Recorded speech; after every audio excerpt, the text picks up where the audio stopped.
struck just a short time ago. This evening, we have reports of several aftershocks in the 2 to 3 magnitude range. This is a rather large earthquake, 5.3. That is something you're going to feel. We're about 90 miles south of Bakersfield, and there are reports all across our area here in Los Angeles and the surrounding spots that have felt it all the way down here. Those yellow spots there are earlier earthquakes. It's much smaller. You likely did not feel those, but we want to hear from you if you did feel this earthquake tonight. Epicenter, the city of Lamont, just a short ways south of Bakersfield. As always, if you felt something like this, if you have a story to tell, we would like to hear from you. You can post to social media, use the hashtag ABC7Eyewitness, and we will be able to pick it up. There you go, 9.9. Preliminarily, you can see that magnitude 5.7. The numbers are a little off oftentimes when these first happen. And so now I believe they are calling it a 5.3 magnitude earthquake. We are awaiting word from Dr. Lucy Jones, one of the preeminent scholars on earthquakes and their after effects and what we need to do to prepare for them and deal with them. We are waiting to hear something from her as she is going to speak, as she does most times after earthquakes in Southern California. Let's go right now to Chris Christie in Air 7. There is Dr. Lucy Jones right there. Are we going to listen in to Dr. Jones? I think that's worth it. Okay, let's listen in right now. It's not that long ago that I would have had to go into the lab, and it would be at least a half an hour before you would have heard anything. Do we have more questions coming in? Maybe we can reiterate for folks that have joined since then. I know the earthquake was a considerable distance from LA, so people are probably wondering why they felt it so strongly here in LA. And maybe Alan, you can take this one. You talked a little bit about the amplification in basins previously. Sure. So there's a couple of different effects. Lucy kind of mentioned. So let me repeat the question. The question is, why am I feeling it even if I'm far away from the earthquake? It was only magnitude 5.3. Magnitude 5.3 is still decent. It's still a good sized earthquake. So we would expect to feel that. The people close to it obviously are feeling quite a bit more shaking. When we're farther away, it's a little bit later at night now. Things are quieter. And so it's easier to notice things moving around a bit more than if you're driving around in your car during the day. And so you might be more sensitive. That was kind of one thing Lucy mentioned. Another effect is the basin effects. And so LA is in a basin, and so that can amplify shaking as well. And so in the Great Valley, also to the north of where the earthquake was, it also had a lot more shaking kind of extending through the valley. And so we can see that the basin effect also is one of the effects that increases the shaking that you would otherwise normally have.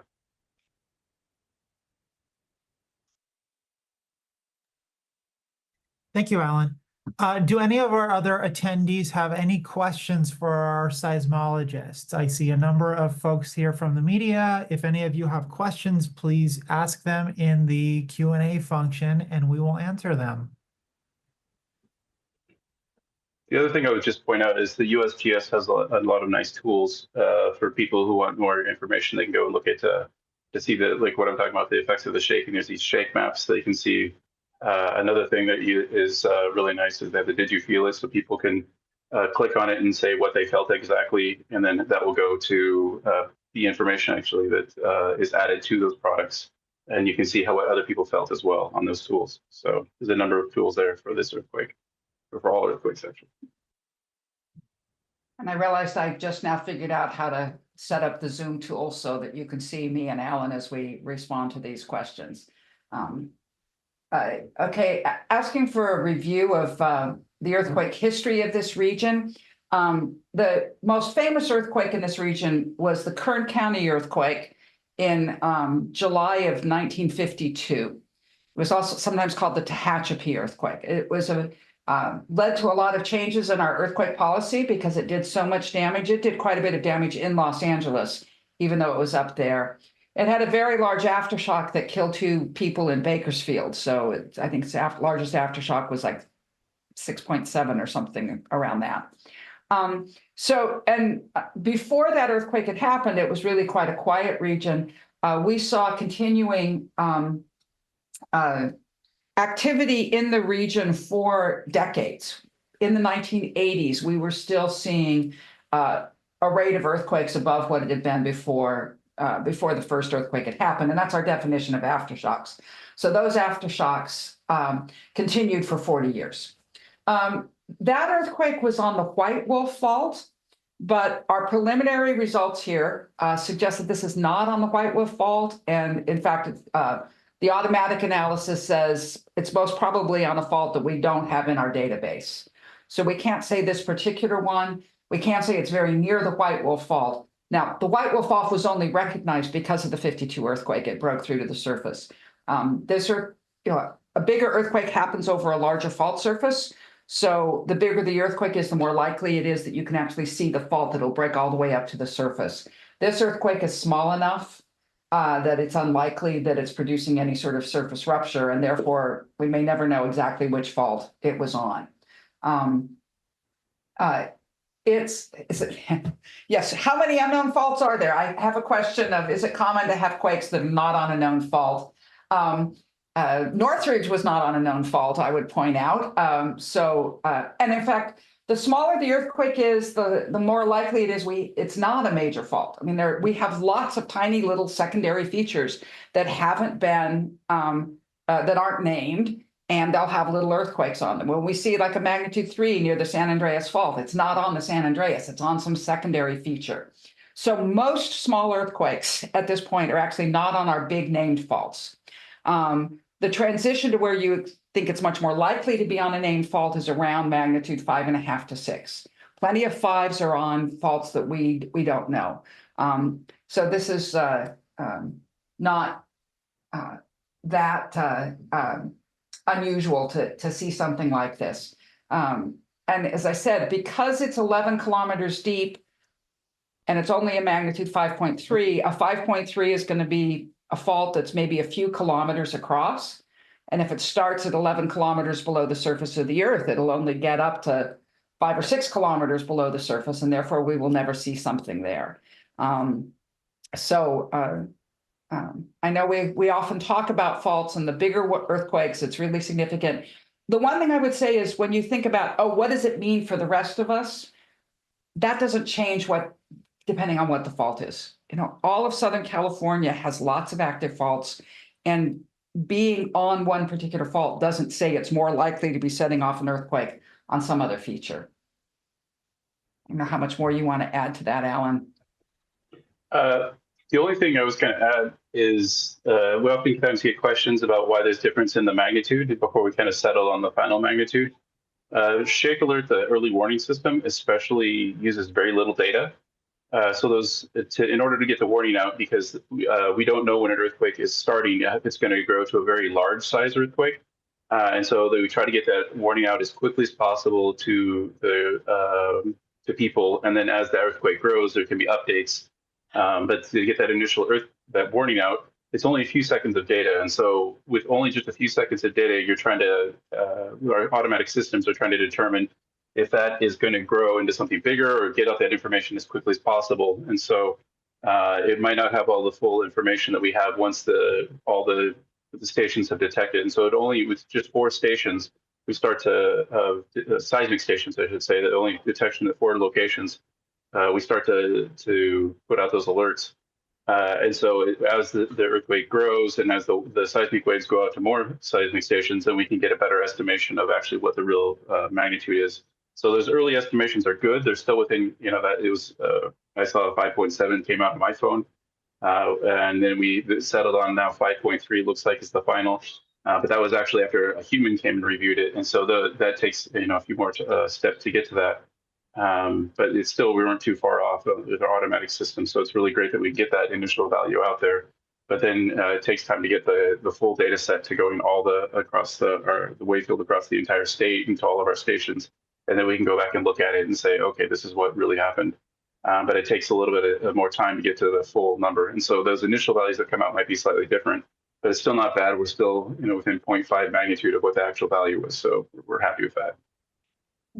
I'm going to answer the next question that's in here. There's 2 of them, actually. Jennifer Pierce is asking about why does something feel like a rolling motion? That'll be included in my answer to the longer question from Ron Lynn, which is we've heard of shaking being felt for 45 seconds in Los Feliz and 20 seconds in South Pasadena. In Los Feliz, someone felt at least 3 different waves, one weak, one strong, and one weak. In South Pasadena, it was 2 very distinct waves of shaking before the aftershocks began. Can you explain why the duration was so long? Okay, so first, the first large aftershock, which was a 4.5, began only about 45 seconds after the main shock. So I think the long duration in being reported in Los Feliz is likely that the person felt the biggest aftershock as well as the main shock.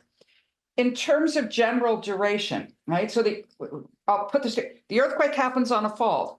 The fault is producing energy as long as one side is moving past the other. It's sort of like a rupture front. Much like if I were to try and tear this piece of paper, I don't do it this way, that's too strong. But if I started at one location, then I can rip down the paper. And so the same thing happens on the fault. It rips down the fault, starting at the epicenter and moving down, producing energy the whole way. Look at this, you're hearing the sound the whole time I'm ripping the paper. So let's imagine 5.3, a fault maybe 5 kilometers across. That means the Earth's producing energy for about 2 seconds. And if you were very nearby, you would feel an extremely strong motion for a few seconds because it comes off the fault and then it starts bouncing around off of things. But if you're nearby, there's not a lot of things it's run into. When Alan said that we were having basin effects amplifying the shaking, that's the waves come into the basin, hit the walls of the basin, bounce back, hit the next wall of the basin, bounce back, and you get a reverb basically set up within the basin. And then you get this extended duration. You know, when we've modeled what the San Andreas earthquake would look like in the LA basin, we get 50 seconds of strong shaking in downtown Los Angeles. And that's because of these basin effects. So this earthquake, much, much smaller, of course, but it was large enough to set up some of these basin effects and get things bouncing around. You know, the very distinct waves, there's the possibility that the P wave was felt here in the basin. So an earthquake produces 2 different major types of waves. The P wave moves faster, but it's smaller. The S wave is a shear wave and causes more damage. It's usually quite a bit larger, but it takes longer to get to us. So sometimes you can feel the P wave and the S wave. Maybe if somebody was in a very sensitive situation, you would have one very weak one and then you feel the stronger one. I know quite clearly that I only felt the strong one and it only lasted for about 3 seconds here in Pasadena. And I was sitting quietly on the first floor of a building.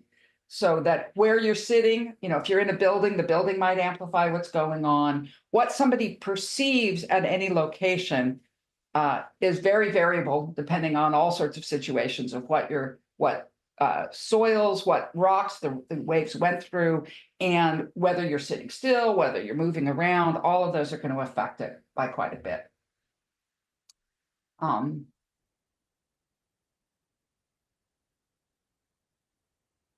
Okay. Ron also asked, you might pick this up, Alan, based on the shaking intensity, do you expect that people on taller floors felt more intense shaking than people on lower floors?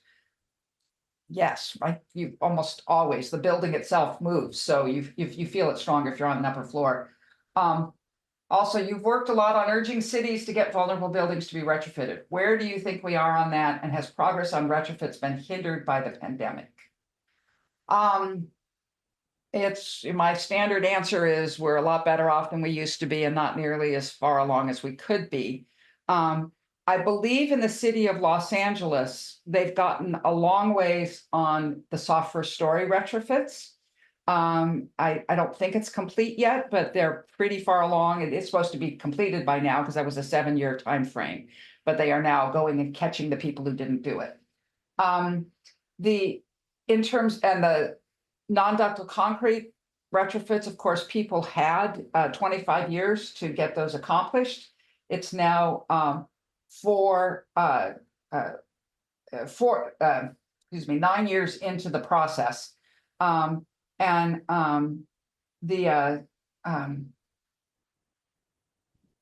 So I wouldn't expect actually that many to be done. I will also say that quite a few other cities have moved forward on this, and I'm personally rather encouraged, but that's partly because the whole thing has always taken a long time. We have several cities such as West Hollywood and Pasadena and Santa Monica that also passed retrofit. As far as I can tell, they're moving forward.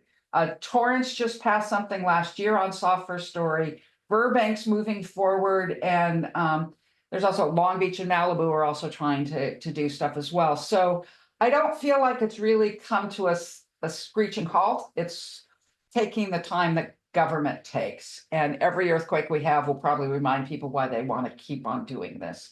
The one thing we haven't made progress on yet is trying to build better buildings in the first place. Our current building code is what's called a life safety code, which is we will make sure you can crawl out alive, but if the building's a total financial loss, well, that was your choice to make. And since people only build to what the minimum required by the code is, that's all we ever end up doing. And we are building in huge financial losses. We know that it, in the long run, costs us more to build the weak building and then have to repair it later or tear it down. We're going to probably have a lot of financial disruption because of this. So I've personally been really trying to encourage anyone who'll listen to move towards a standard that says, have a building that can be repaired, that having a completely destroyed building is too damaging to society and causes too much disruption. And we're financially better off if we build a little stronger in the first place. There's often a misperception that this would cost a lot of money. The estimate is it adds about 1% to the cost of construction, and then we don't have to tear the buildings down after the earthquake. That, however, has not gotten through. We don't have, we haven't yet been able to get any laws passed that encourage this. I think it needs to be done at the state level rather than a local jurisdiction, because it'd be too easy to decide to move a building elsewhere. And statewide really makes a lot more sense because it really isn't going to cost us a lot of money.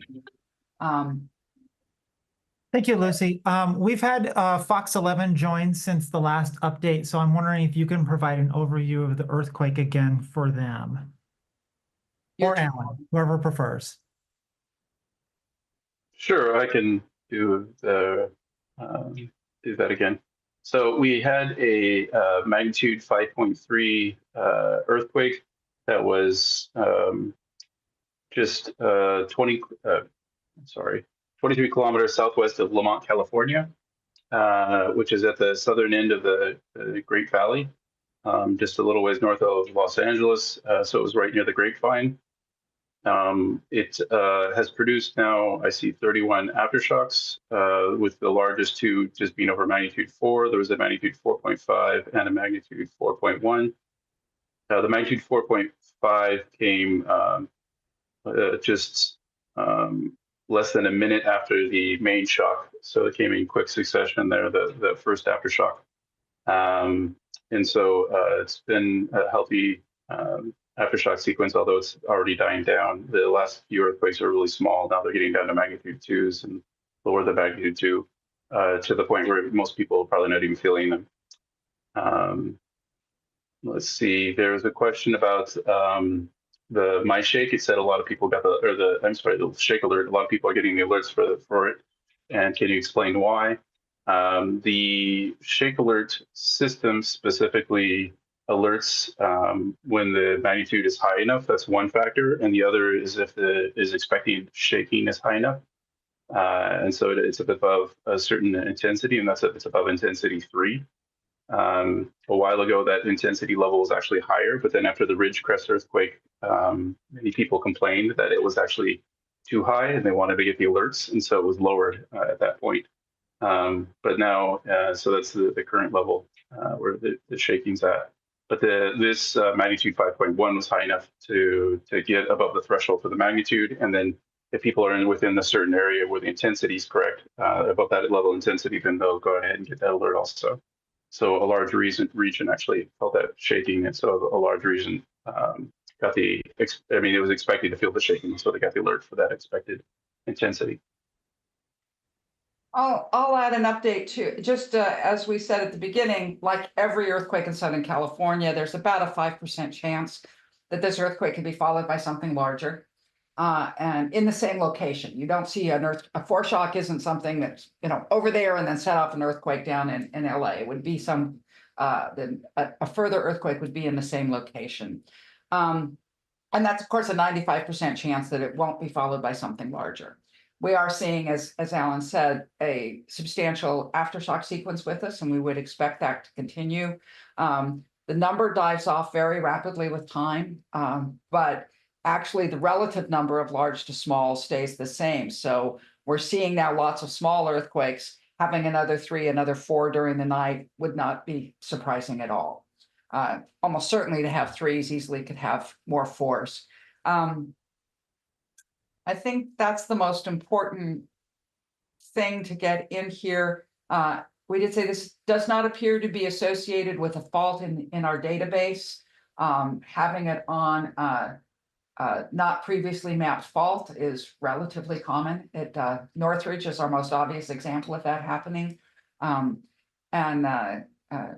So that in itself is not particularly concerning. And also which fault it's on doesn't determine anything about its ability to trigger other events. I see another question from Ron Lynn about if this magnitude quake had occurred in a highly populated part of Los Angeles, would you expect to see a lot more damage? Of course. We can look at what the intensities were as recorded on this earthquake. So if, that's all mapped up in the USGS earthquake website, you can see the maximum intensity right near the main shock is magnitude 6 to 7. And that's a level that throws plenty of stuff off of shelves, could be doing some damage. If you had an old brick building, it's very unlikely to really be damaging most of the structures that we have, but we'd see a lot of damage to interiors with lots of damaged products in stores, lots of dishes on the ground. Probably not opening the refrigerators. That usually takes intensity 7. But we have a pretty large area of intensity 6 in the region. If you put that into Hollywood, we would then seeing a lot more damage. Of course, the older buildings are more susceptible, not particularly because they've aged badly, but rather because the construction techniques that we used 80, 100 years ago did not include seismic resilience as any of the principles. That's all of our open questions at this point. All right, Alan and Lucy, would you all like to take a short break, or would you like to go ahead and end this if we have no additional questions coming in? I think that ending it is probably, we've been on for 45 minutes and hopefully people were able to get what they wanted. Okay, that is Dr. Lucy Jones wrapping things up here. Clearly, she feels like she has conveyed all the information that we need to know. But let's recap what happened tonight at 9:09. A magnitude initially 5.3 magnitude earthquake struck south of Bakersfield and about 10 miles south of the city of Lamont. We have learned that has since been now downgraded to a 5.2 magnitude quake, although I guess at Caltech and Dr. Jones had not gotten that information as of now because they were still going on 5.3. But 5.2 magnitude earthquake, there is really heavy aftershock activity. There were 2 as large as a 4.5 and a 4.1. That 4.5 magnitude aftershock happened about 45 seconds after the main shock, the main earthquake that everyone here in Los Angeles felt. And in fact, Dr. Jones and Alan there talked about how people down in Los Angeles in the LA basin may have felt that 4.5 magnitude aftershock as well. So folks who said that this lasted for a minute or so were likely feeling the main quake and then that aftershock, which again, upwards of 20 or more aftershocks. And as Dr. Jones just said, if you heard her and if you did not, she said there's always, with every earthquake we feel here in Southern California, there's a 5% chance this was simply a foreshock, which just means if a larger earthquake hits in the exact same spot, that first 5.2 magnitude quake turned out to be a foreshock to the main event, which would be larger. But of course, as she also said, that means there's a 95% chance that this was it. Let's head up to Chris Christie in Air 7 as Los Angeles and the surrounding cities go into earthquake reaction mode. Chris, are you seeing anything from Air 7? All's pretty quiet up here in the Santa Clarita Valley. Jory, you're looking live at one of the closest suburbs to that epicenter up in Kern County. As you make your way up the Grapevine, things get very dark. So we're staying in this area, just kind of keeping an eye on any calls that come in. Now, LA County Fire and LA City Fire, we have reached out to both of those agencies, and both of them say that they have not received any reports of damage, no structural damage at this point, no building collapses, nothing like that yet, but they are all in earthquake mode. That means all of the trucks are out of the garages. They have left the station, and they are conducting what usually takes up to an hour-long survey of their various districts across the city and across the county, inspecting all of the critical infrastructure, oil tanks, water tanks, interstate overpasses, all of those kinds of things, making sure there's no visual damage that needs to be attended to right away. So that initial shock, as you mentioned, happening about 45 minutes ago, and they should be wrapping up that initial survey here in the next few minutes. Again, as of now, no reports of any damage. Jory? Yeah, good news there, Chris. I know this is felt from all over Marina del Rey, Newhall, Palmdale, San Fernando, down in Long Beach. We've got calls to our newsroom from folks there. Let's go now to someone on the ground who felt it here in the Los Angeles area and may have experienced something similar to what you felt tonight. Let's listen. Well, we were sitting at Denny's and we were just sitting there, and I just felt everything shaking. And I said earthquake, and then it just kept going. Did things move around? Nope. Nothing moved around? Nothing moved around. It was just I felt the seat shaking. What was your reaction after that? Like, what were your first thoughts? Like, oh, just like earthquake. But it's just so natural, you know, we have them so much lately, so I don't really, it just happens. You're still going about your day? Yeah. We are different here in Southern California. Earthquakes, for the most part, don't freak us out too much. This is a good barometer of how heavy an earthquake is. This is from Josh Haskell's home, our ABC 7 Eyewitness News reporter. This is a light fixture hanging in his home. He has used this exact light before in previous earthquakes. Not too much movement, but just enough to know that something was going on out there. We are, of course, 90 miles from the epicenter of this 5.2 magnitude earthquake just south of Bakersfield, and it looks like right here you can see all of that seismic activity. These are all the aftershocks being felt up in Kern County, some of them making it a little lower further south than that, as we were hearing there in that press conference with Dr. Jones and member of the California Seismology Department, that because Los Angeles is in a basin, it can amplify the reaction, what we feel here. And so even though we are so far away, separated by some mountains, that is why you may have felt that down here. That was from Alan Husker, the manager of the Southern California Seismic Network. We have a lot to get to tonight. We're going to cover it all coming up at 11 o'clock. Again, continue letting us know what you experienced here tonight. And of course, always a great time to make sure that you are prepared, because the next one could be the big one. Prepare SoCal. Get a kit, make a plan, be informed. We have tips that you can find and get you ready for when a major earthquake hits Southern California. abc7.com/prepare SoCal. Again, we have reporters fanned out across our area, looking for reaction, looking for damage, seeing what happened, and talking to authorities about what might have gone wrong tonight and what might have gone right. And so as we hit the 10 o'clock hour, we're going to sign off here on our stream. But again, a magnitude 5.2 now earthquake hitting Southern California, south of Bakersfield. We could feel it here in the Los Angeles area. But again, we are going to do our due diligence here, our reporting here, and we'll have the very latest coming up at 11 o'clock here on ABC 7, on our ABC 7 Los Angeles app, and streaming as always on abc7.com. For now, have a great night, stay safe, and of course, let us know. Post to social media using the hashtag ABC7 Eyewitness. If you have any photos, videos, anecdotes, stories, anything, we want to hear them. Send them to us. It helps us get a bigger picture of what happened tonight and what you out there experienced across Southern California. So let us know, and we will report back to you at 11 o'clock on ABC 7. Have a great night. See you in an hour.